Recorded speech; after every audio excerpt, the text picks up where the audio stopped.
Assalamualaikum warahmatullahi wabarakatuh teman-teman. Balik lagi di GP Media Channel dengan aku, Kak Rahmi. Nah teman-teman, hari ini kita akan membahas prediksi soal SNBT 2024 submateri literasi bahasa Indonesia. Seperti apa soal dan pembahasannya? Yuk berikut kita simak videonya.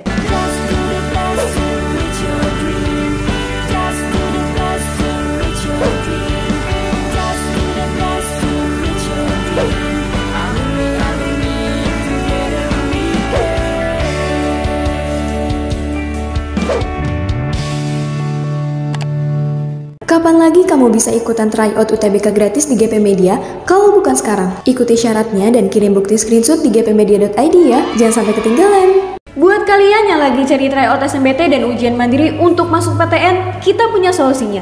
GEP Media menyediakan tryout SNBT dan ujian mandiri untuk beberapa PTN ternama di Indonesia. Mulai dari harga 10.000, kalian sudah dapat ribuan soal prediksi, video pembahasan, dan ada kelas online juga loh. Yuk daftar sekarang. Oke teman-teman, kita bahas soal pertama. Di sini yang ditanyakan adalah ide pokok teks tersebut. Jadi kalau misalkan kamu ditanya ide pokok, berarti kamu cari inti kalimat utama. Nah, jadi kamu cari inti kalimat utamanya. Nah, berarti kan sebelum kamu nyari inti kalimat utamanya, kamu cari dulu paragraf ini gitu ya. Apakah kalimat utamanya ada di awal atau di akhir ya kalimat utamanya. Jadi biasanya kalau misalkan kalimat utama itu dia kalimat yang sifatnya umum, juga selain umum bisa dijelaskan oleh kalimat lain atau kalimat penjelas lainnya gitu. Nah kalau misalkan kamu nggak nemu di awal, berarti nanti dia ada di akhir seperti itu. Biasanya ketemunya kalimat utamanya kalau nggak di awal di akhir dan sifatnya itu umum. Nah setelah kamu ketemu nih kalimat utamanya gitu ya, baru kamu cari inti kalimatnya. Nah sekarang biar kamu tahu apakah kalimat utamanya di awal atau di akhir, kamu baca dulu dong tentunya. Kalau kamu cross check dari kalimat satu sama kalimat terakhir gitu ya, di kalimat terakhir ini kan di sini dia ada kata sebaliknya. Sebaliknya itu adalah suatu konjungsi yang menunjukkan hubungan pertentangan antar kalimat dengan kalimat sebelumnya.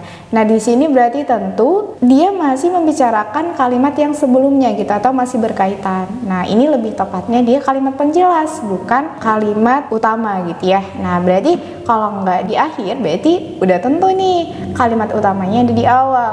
Tangan memiliki banyak kemampuan dalam beragam kegiatan. Nah, jadi kamu cari inti dari kalimat utama ini karena kalimat utamanya di kalimat satu, carilah intinya.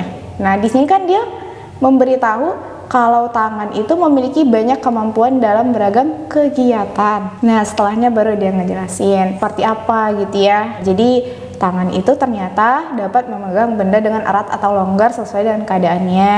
Kemudian tangan ini gitu ya, nah juga bisa memukul dengan pukulan seberat 45 kg. Jadi dari sini dia tuh memberitahu kalau tangan itu memiliki banyak kemampuan gitu ya. Nah jadi kalau misalkan kita cari inti kalimat utamanya, berarti yang tepat itu adalah option yang A, kemampuan yang dimiliki tangan gitu. Jadi jawabannya opsi A. Kita bedah dulu option B-nya, kenapa salah kemampuan memegang benda. Nah, ini kurang tepat. Kenapa? Karena di sini disebutkan tangan yang memiliki banyak kemampuan gitu ya. Nah, jadi kalau di sini kurang tepat katanya kemampuan memegang benda. Tidak ditunjukkan tangan itu yang memiliki kemampuan gitu. Nah, ini adalah kalimat penjelasnya bukan kalimat utamanya. Kepalan tangan yang kuat juga sebagai kalimat penjelas gitu ya. Nah, kemudian benda yang dirasakan tangan. Nah, ini tidak bisa juga kita kategorikan sebagai ide pokok atau inti dari kalimat utama. Kelebihan tangan manusia juga enggak.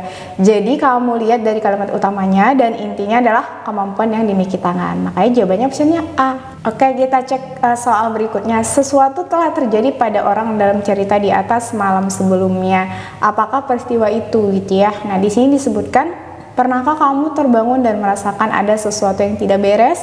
Itu persis dengan yang saya rasakan di suatu hari. Saya duduk di kasur, tidak berapa lama saya membuka tirai jendela. Cuaca hari itu buruk sekali disertai hujan deras dan angin lebat. Kemudian saya melihat ke arah halaman rumah. Aduh, ternyata benar itu dia sepeda motor saya. Kondisinya rusak berat seperti keadaan tadi malam dan kaki saya mulai sakit gitu ya. Di sini karena dia nanya sesuatu yang telah terjadi pada orang dalam cerita di atas malam sebelumnya gitu ya. Nah, di sini kan ditunjukkan kondisinya itu rusak motornya gitu ya. Nah, kemudian kakinya mulai sakit gitu. Nah, berarti sebelumnya atau kejadian malam sebelumnya itu dia itu telah mengalami yang namanya kecelakaan sepeda motor gitu ya. Kenapa? Karena disebutkan di sini kondisi motornya rusak seperti itu. Nah, kalau kita cek option yang A, cuaca buruk telah merusak. Nggak mungkin cuaca buruk itu merusak motor gitu ya, kecuali mengalami kecelakaan gitu ya. Nah, ataupun hal lainnya gitu, bukan karena cuaca. Nah, jadi salah. Option B, cuaca buruk membuat dia tidak jadi keluar rumah. Ini enggak ya. Kenapa? Karena kondisi motornya rusak gitu. Berarti karena dia pergi ke suatu tempat. Orang itu telah membeli sepeda motor. Enggak. Orang itu telah mengalami kecelakaan. Nah, ini adalah jawaban yang tepat gitu. Orang itu telah bermimpi buruk. Enggak. Nah, jadi jawabannya adalah option yang D. Oke, kita cek lagi di sini pada teks tersebut terdapat kata aduh. Mengapa orang dalam cerita mengucapkan kata ini gitu ya?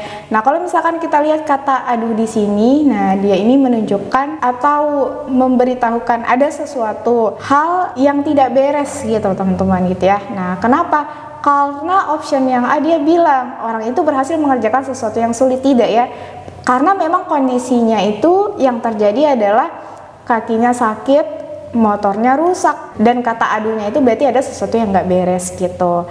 Option B, orang itu baru saja menyadari cuaca itu tidak jelek gitu ya. Salah. Orang itu baru menyadari emang ada sesuatu yang tidak beres. Nah, ini adalah jawaban yang tepat gitu. Nah, makanya jawabannya adalah option yang C. Next, di sini ada soal simpulan yang tepat untuk melengkapi paragraf tersebut adalah, jadi kamu ditanya simpulan. Kalau kamu ditanya simpulan, berarti hasil akhir dari suatu bacaan gitu ya. Kamu cari inti keseluruhan dari bacaan seperti itu. Nah, kalau kita lihat dari sini, di sini menjelaskan teksnya ini tentang hal yang berkaitan dengan konsumen gitu ya. Nah, di sini disebutkan penelantaran konsumen adalah hal memalukan bagi perusahaan manapun yang bergerak di bidang jasa. Konsumen itu selalu menjadi raja dan akan diperlakukan sebagai raja.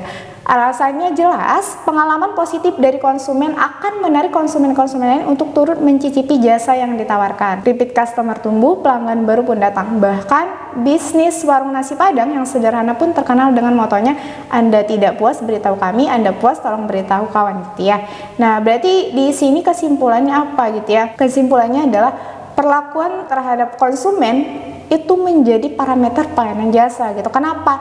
Karena ketika memberlakukan sesuatu yang harus dilakukan kepada konsumen, nah di sini menunjukkan kalau konsumen itu akan bertambah gitu ya kalau pelayanannya lebih puas seperti itu. Nah, jadi teman-teman, kalau kita ambil option yang A, konsumen menjadi raja dalam pelayanan, enggak gitu ya. Nah, tapi perlakuan yang diberikan menjadi yang parameter pelayanan jasa si konsumen tadi seperti itu. Jadi makanya jawaban yang tepat untuk soal ini adalah option yang B. Oke, teman-teman, di sini kakak punya soal terakhir yang ditanya adalah gagasan utama. Berarti yang kamu cari adalah inti dari kalimat utamanya.